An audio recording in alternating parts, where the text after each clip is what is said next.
자, 이런 가운데 일본에선 또 G20 국회의장 회의에 참석차 방문한 문희상 의장이 일본 의장에게 면담을 거부당하고 사진 촬영에서도 구석으로 밀리면서 홀대 논란이 일었습니다. 또 오늘은 강연을 하러 와세다 대학을 갔는데 그 앞으로도 우익들이 몰려와서 방해를 했다고 하는군요. 현장에 나가 있는 윤서령 특파원 연결하겠습니다. 윤 특파원, 지금 있는 곳이 문 의장이 강연을 하는 와세다 대학 앞입니까? 네, 지금은 강연이 끝나서 조용합니다만 강연 시작 한두 시간 전부터 이곳 학교 주변을 우익 선전 차량에 몰려들었습니다.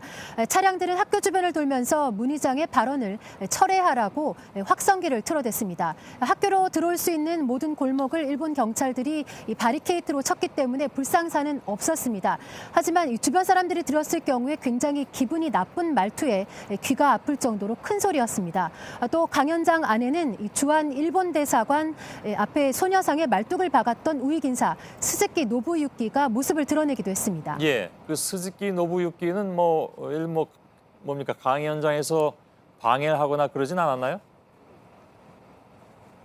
네, 그런 일은 없었습니다만 이 참석자 가운데 소리를 한번 크게 질러는 정도의 해프닝은 있었다고 합니다. 아, 그런가요? 자, 어제는 문희상 의장이 일본 국회를 찾았는데 그때 홀대를 받았다라는 논란이 있지 않았습니까? 네, 문희상 의장은 G20 국회의장 회의에 참석하기 위해서 이곳을 찾은 겁니다. 그런데 이 의장국인 일본의 참의원 의장이 문 의장의 발언을 문제 삼아서 양자회담을 거부했습니다. 문 의장이 지난 2월에 한 외신과의 인터뷰에서 이 아키히토 전 일왕을 전범의 아들이라고 한 것을 문제 삼은 건데요. 이후로도 이 문 의장은 3번이나 사과를 했는데도 불구하고 불충분하다고 한 겁니다.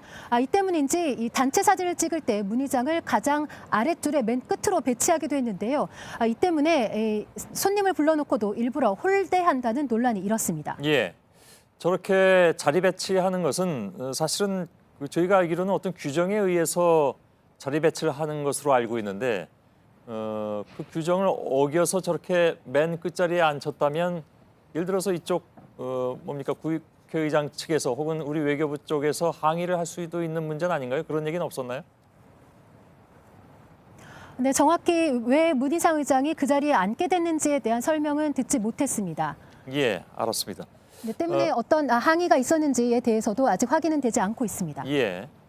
또 한 가지 중요한 것은 오늘 강연에서 문 의장이 나름 내놓은 해법입니다. 그러니까 강제동원 노동자 배상 문제에 대해서 해법을 내놨다고 하는데 그건 어떤 내용이었습니까?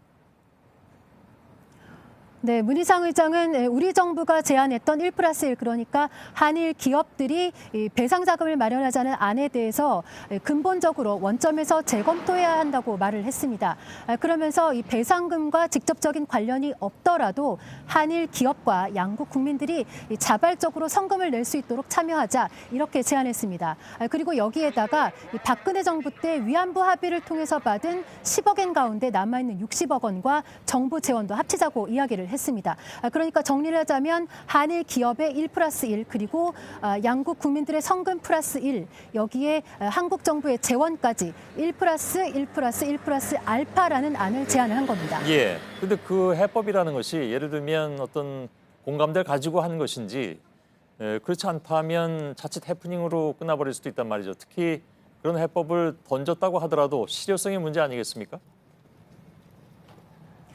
네, 우선은 일본 측이 우리는 단 한 푼도 낼 수 없다면서 완강하게 거부를 하고 있는 상황입니다.